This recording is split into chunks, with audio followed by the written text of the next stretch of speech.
ಹದಿಹರೆಯದವರಲ್ಲಿ ಹೆಚ್ಚಾಗ್ತಾ ಇದೆ heart attack. 20 ರಿಂದ 25 ವಯಸ್ಸಿನ ಯುವಕರಿಗೆ ಶಾಕ್. ಶಾಲಾ ಮಕ್ಕಳು ವಿದ್ಯಾರ್ಥಿಗಳಿಗೂ ಸಹ ಹೃದಯಾಘಾತ ಆಗ್ತಾ ಇದೆ. ಇತ್ತೀಚೆಗೆ ಇಂತಹ ಪ್ರಕರಣಗಳು ಹೆಚ್ಚೆಚ್ಚಾಗಿ ಕಂಡು ಬರ್ತಾ ಇದ್ದಾವೆ.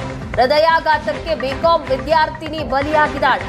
ಕಾಲೇಜಿನಿಂದ ಮನೆಗೆ ಹೋಗುವಾಗ ಹಾರ್ಟ್ ಅಟ್ಯಾಕ್ ಆಗಿದೆ. ಪಾವಗಡ ತಾಲೂಕಿನ ಆಸ್ಪತ್ರೆಗೆ ಕರೆದೊಯ್ದಿದ್ದಾರೆ ಸ್ನೇಹಿತರು. ಆಸ್ಪತ್ರೆಗೆ ಕರೆದೊಯ್ಯುವ ಮಾರ್ಗ ಮಧ್ಯದಲ್ಲೇ ಮೈಥಿಲಿ ಸಾವಿಗೀಡಾಗಿದ್ದಾರೆ.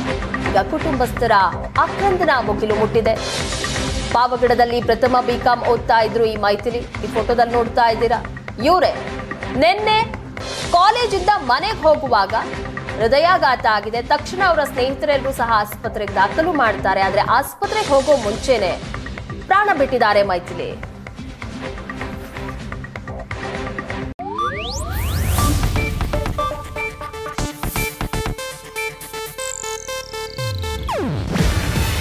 ಇದು ಏಷ್ಯಾನೆಟ್ ನ್ಯೂಸ್ ನೆಟ್ವರ್ಕ್ ಪ್ರಸ್ತುತಿ.